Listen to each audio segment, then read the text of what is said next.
Et c'est parti, on y va pour les unités de mesure. On va découvrir des unités de mesure très intéressantes, sachant qu'il en existe beaucoup, mais je vais vraiment vous montrer celles qui sont les plus utiles.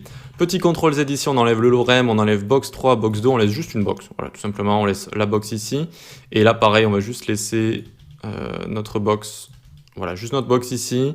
On lui enlève position relative, etc. Voilà, on va juste faire une box de 300 par 300 et avec un background crimson. Très bien. On commence par VH.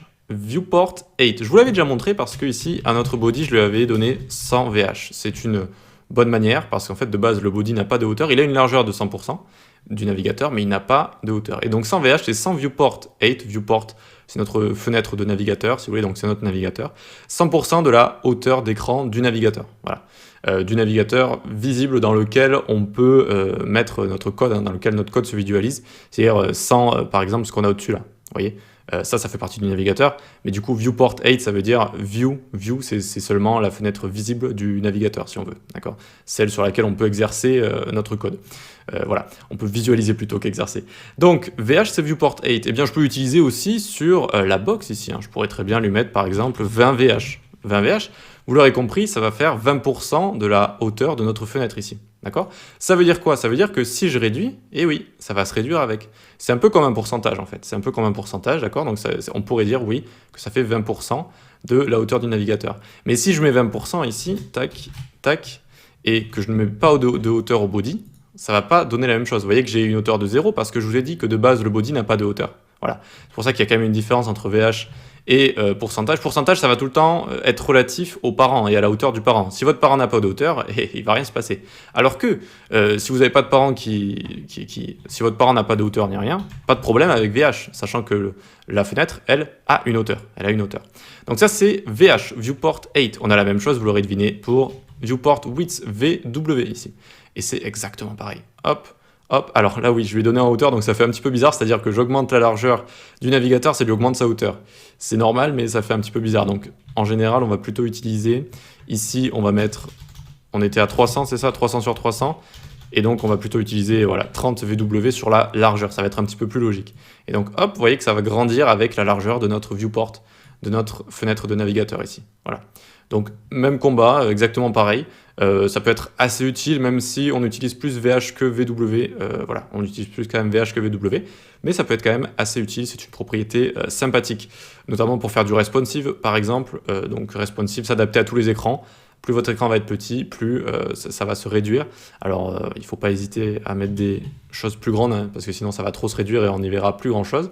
Mais ici, vous voyez que ça peut fonctionner par exemple, même si vous inquiétez pas, il y a une section entière sur le responsive. Donc ça, c'est VW, Viewport Width, Viewport 8, pas très compliqué. On a également les pourcentages, ça on l'a déjà vu.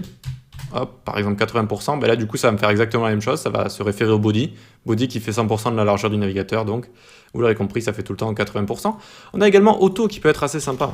Donc auto ici, ça va calculer une valeur automatique pour votre box, et notamment la width qu'elle a ici. Pourquoi ça lui donne toute la largeur ici, 100%?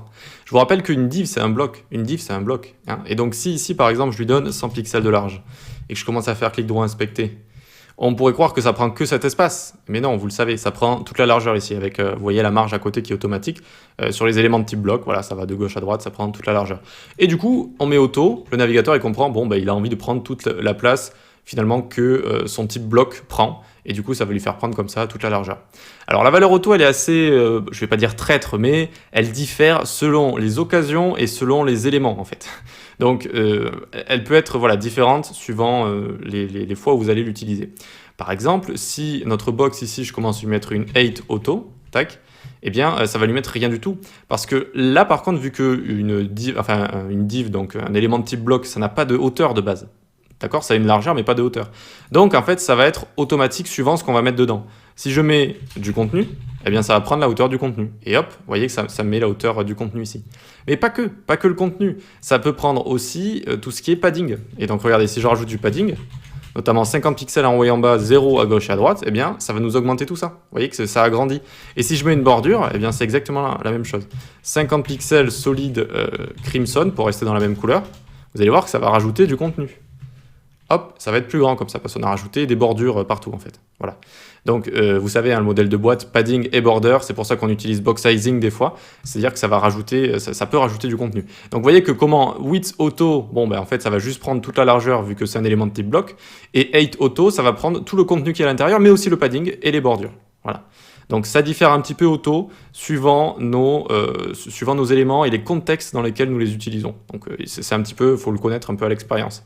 Voilà, mais ça peut être assez utile certaines fois. Notamment, vous connaissez aussi Margin 0 Auto. Donc si on commence à mettre ici, comme tout à l'heure, 300 par 300, hop, et bien du coup on a notre box ici, et puis on peut mettre Margin 0 Auto. Et pareil, en fait, le navigateur, bon, 0 en haut et en bas, d'accord. Et il va dire, il a une marge qui va de gauche à droite, qui prend toute la largeur vu que c'est un élément de type bloc. Il décide de mettre auto à gauche et à droite. Je vais lui calculer les valeurs automatiques à gauche et à droite. Et du coup, de facto, ça va centrer comme ça. Voilà. Donc auto, intéressant, mais il faut un peu connaître les contextes d'utilisation. Voilà, c'est un petit peu à l'expérience, donc j'hésiterai pas à vous dire un petit peu comment ça marche au fur et à mesure de la formation. Très bien, donc on a vu tout ce qui est dimension ici, donc VW, VH, pourcentage, on a les pixels également, on a auto qui peut être assez utile. Maintenant on va voir pour le texte, c'est parti. Eh bien, le texte il faut s'en créer un, donc on va venir ici, faire H1, lorem 5 hein, comme d'habitude, hop, pour avoir un texte qui est apparu juste ici, très bien.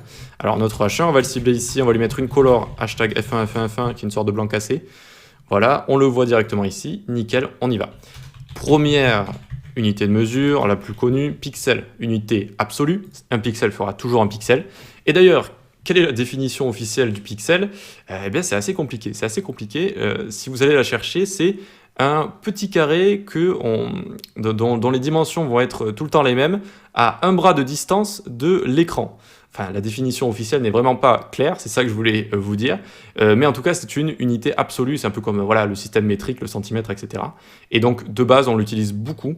Le pixel pour tout ce qui est font size, pour tout ce qui est en fait les lettres et les textes de toute façon.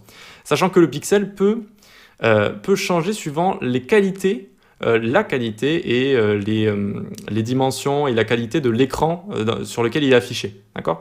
Plus il va avoir une haute densité, plus il va avoir une grande qualité votre écran, plus il risque d'y avoir un changement avec un écran qui serait vraiment de très mauvaise qualité. Les pixels peuvent un peu différer. Alors ça va pas changer du tout au tout, mais vous voyez que la définition d'un coup elle se perd un petit peu là-dedans. Même si c'est censé être une unité absolue, au final c'est quand même un petit peu subjectif suivant votre écran.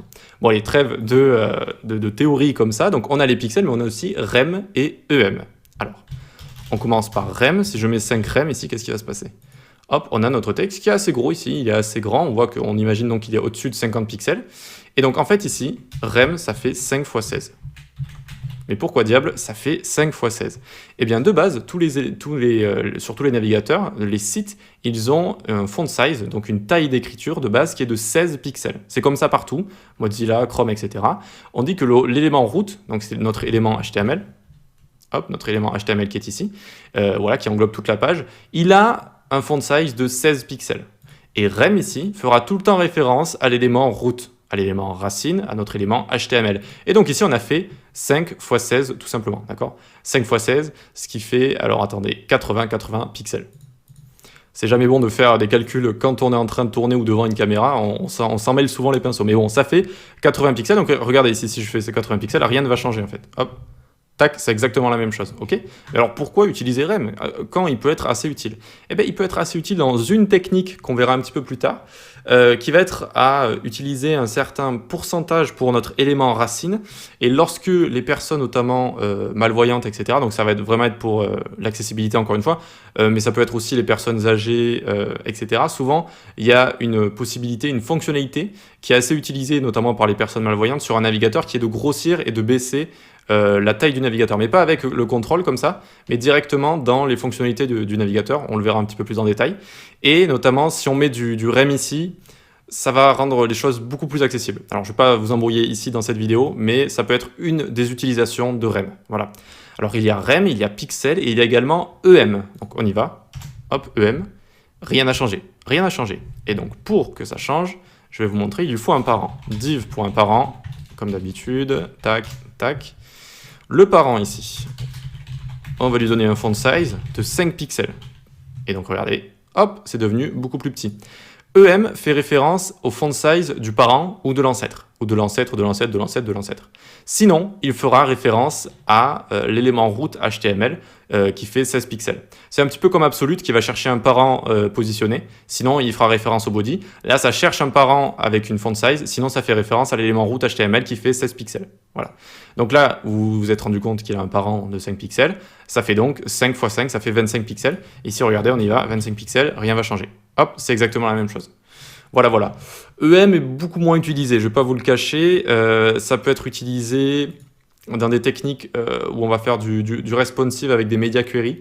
Donc on le verra également, on verra également quelques petites techniques, mais je dirais que REM est quand même plus utilisé que EM, et voilà, tout simplement. Donc ne soyez pas surpris, je voulais quand même vous les montrer, évidemment, parce que si vous commencez à tomber sur du code en ligne avec des REM, des EM, vous allez dire, mais qu'est-ce qui se passe, c'est quoi ces unités de mesure démoniaques? Ok, donc on a pixel, EM, REM, et pour les dimensions, VH, VW, et on a également donc, tout ce qui est auto, pourcentage, et les pixels qu'on peut utiliser à peu près partout. N'hésitez pas à vous les marquer, c'est vraiment les plus utilisés parce que regardez, je vais vous montrer, hein, il y en a, alors CSS Unit Measure, alors attendez, j'ai peut-être fait une faute, non c'est bon. Il y a plein de sites à chaque fois, oui voilà, je voulais chercher celui-là. Voilà, donc on a EM, pixels, PT, les centimètres, c'est vraiment pas recommandé du tout. D'ailleurs, regardez, il y a écrit non recommandé ici. Millimètres, etc. Il y a des PT, si je dis bien, c'était les cases d'imprimante. Vous voyez que c'est passé de l'imprimerie aux pages web un petit peu. Donc, il y en a beaucoup, hein, il y en a beaucoup. Mais vraiment, les plus utilisés, je vous les ai montrés dans cette vidéo. Je vous ai montré dans cette vidéo, tout simplement. Voilà, mais vous pouvez quand même retrouver toutes les unités, notamment ici, voilà, sur le web MDN, etc. Vous allez avoir toutes les unités de mesure. Ok, très bien. Ben, n'hésitez pas à vous les noter. Et pareil, relisez, testez également, hein, testez votre code, testez toutes ces petites unités de mesure. Et vous verrez qu'on y reviendra dans quelques petites vidéos sur EM et REM. Mais sinon, les plus importantes sont dites ici. Allez, on passe à la suite.